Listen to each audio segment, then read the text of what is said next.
Brian Connolly wasn't just the voice of Sweet. He was the spark that turned glam rock into pure fireworks. With a powerhouse falsetto, a rebel sneer, and melodies that hit like a sugar rush, Connolly fronted one of the loudest, flashiest, most unapologetically fun bands of the 70s. Hello, and welcome to the Church of Rock and Roll, where we celebrate rock legends and artists who have left us. From the stomping swagger of Ballroom Blitz to the sky-high hooks of Fox on the Run, his voice made glitter dangerous and pop feel explosive. Brian didn't sing hits, he launched them in platform boots at full volume. Connolly was born in 1945 in Hamilton, South Lanarkshire. His mother was a teenage waitress, Frances Connolly, who left him in a Glasgow hospital as an infant. The identity of his biological father was never made public.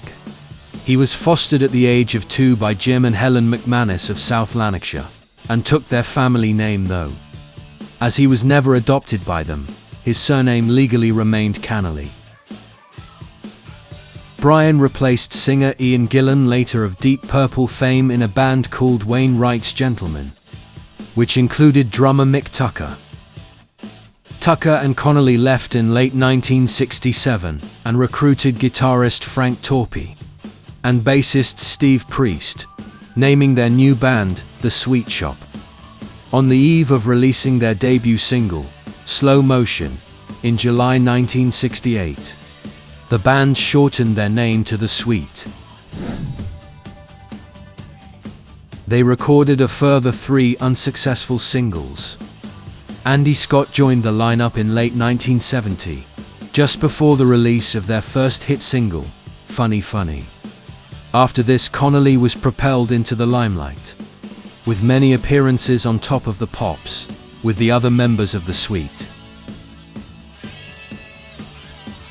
A few of the most successful Sweet albums that Brian was involved in were Desolation Boulevard in 1974, Sweet Fanny Adams in 1974, and Level-Headed in 1978.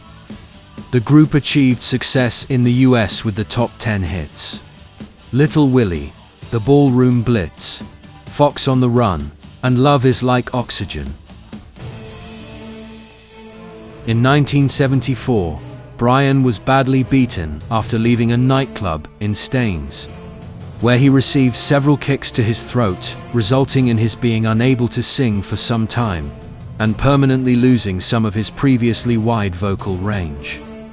This incident also meant the band missed out on supporting The Who at Charlton Athletic Football Grounds. Several songs on the Sweet Fanny Adams album had to be sung by other members of the band. How much time do you spend on the road? About 4 months a year, ideally. 74 was a bad year, so then they still could have had it. 73 was ridiculous. We did 250 gigs. Golly. So that sort of... And we spent $250,000. And spent $250,000. So we made our mind up to cut down and work for a period, When you're living like that, it must be hard to keep track of the money, just to know how much you are spending, what you've got. Well, it's not, because we've got a guy working for us. Now we've got one hell of an agent and like good tour manager, good management now. They're all keeping tabs on where the money goes. We used to pay for things when we didn't realise it. As Peter Townsend said, after 10 years of success, one becomes a millionaire very slowly. It ain't happened yet. But you made quite a fan out of Pete Townsend, didn't you? Yeah. Was that because of your recording My Generation? No, it all happened before that. He came to a couple of gigs. We didn't even know exactly. Give him the full story. Yeah, give him He came to a couple of gigs. He saw us. He asked us to do a gig with The Who, Charlton Football Ground. I got a kick in the throat, so we couldn't do it. You got a kick in your throat? Yeah. At a concert? A mugging? No, it was at a in the street. local thing, wasn't it? Yeah. And it's just private, I was just out for a drink himself. The throat came up, and that was at that particular time. He asked us to do. I'll tell you how My Generation came along. It came along the same way as Peppermint Twist did.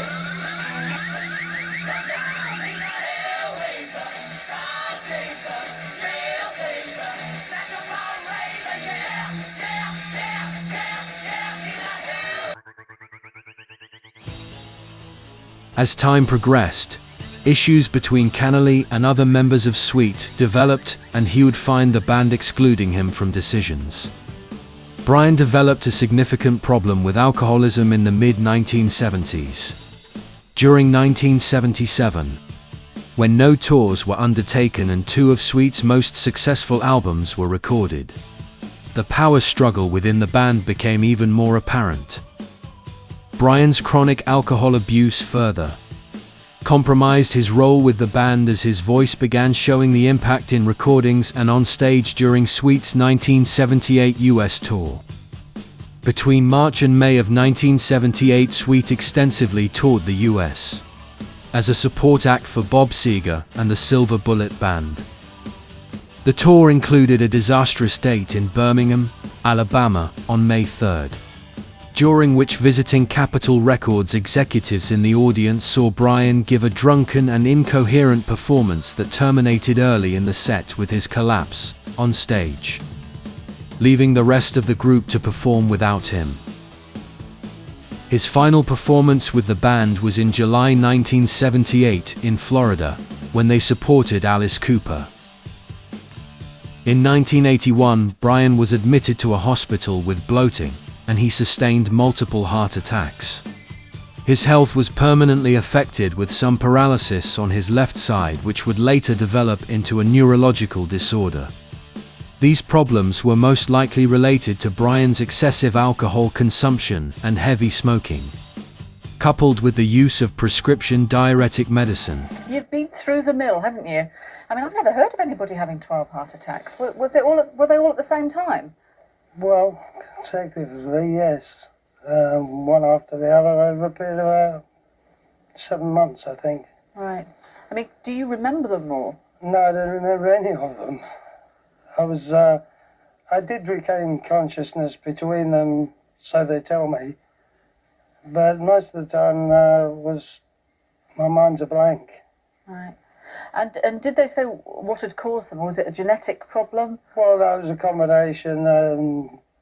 For one reason and another, you know, I was drinking too much. And the drink with the, at the time I was prescribed retention tablets that were a bit too strong for me, and the combination caused the cardiacs. Right. I mean, you, funnily enough, you hadn't particularly had a drink problem earlier on in your career, had you? I mean, you didn't drink excessively then? No. So was it after Sweet split up then that you... Yeah, it was to do with Sweet, really, because, you know, I got labelled as being a drinker towards the latter end of Sweet, and that wasn't true. And at the time I left Sweet, I wasn't drinking at all. And the press in general and people in general, you know, put it down to, and I kept hearing it and I kept reading it, you know, that I'd been drinking and I was over the top with drink. So I thought, well, if I can't beat them, join them. I did. So you did with a vengeance. I didn't intend to go that far, but, yes. You know. Yes. I mean, how bad was it, sort of at your worst, do you think? Well, it was only for about 2.5 years. Obviously, my metabolism wouldn't take it, but it was bad. It was bad. What was your poison? Was it spirits or...? Yes, it was spirits, because I'd never drunk spirits before. You know, I was a beer drinker. On the odd occasion I had a drink, it was only beer. But at the latter end, yes, it was spirits, and I was, I suppose, beginning to depend on it. I was relying on it as a lifestyle. Mm. And it was wrong, you know. In a way, the cardiacs probably, I hate to say it, did me a favour. But so that was I don't know if I would have had the willpower that because... so that you stopped after you'd had the heart... Well, after the cardiacs, I never touched a drop, and people say to me, oh, you must have had, you know, tremendous willpower. Well, it wasn't just willpower, it was fear. You know, it was fright. Having known about the cardiacs and been told by specialists how bad I was and how lucky I was, I think the fear of it more than as much as the willpower stopped me from ever touching it again. From early 1984 onward, despite recurrent poor health, Brian toured the UK and Europe with his band A New Suite. A number of dates were planned, with the tour starting in Adelaide and proceeded during November. Brian suffered health issues, and he was hospitalized for dehydration and related problems. The band played a show in Adelaide without him. It was felt at the time Brian's health was sufficient reason for the tour not to be extended, and some of the later planned dates were abandoned. In January 1997, Brian had a heart attack and was hospitalized. After a week in the hospital, he discharged himself, but was readmitted the following week. Brian died at Wexham Park Hospital on February 9, 1997, as a result of kidney and liver failure and repeated heart attacks. He was 51 years old.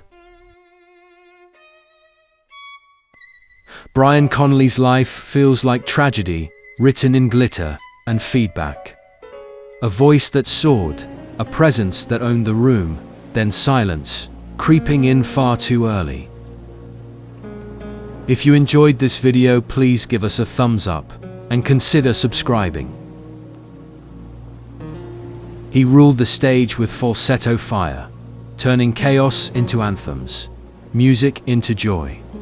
Ballroom Blitz wasn't just a song, it was a declaration. For a moment in time, Brian was untouchable.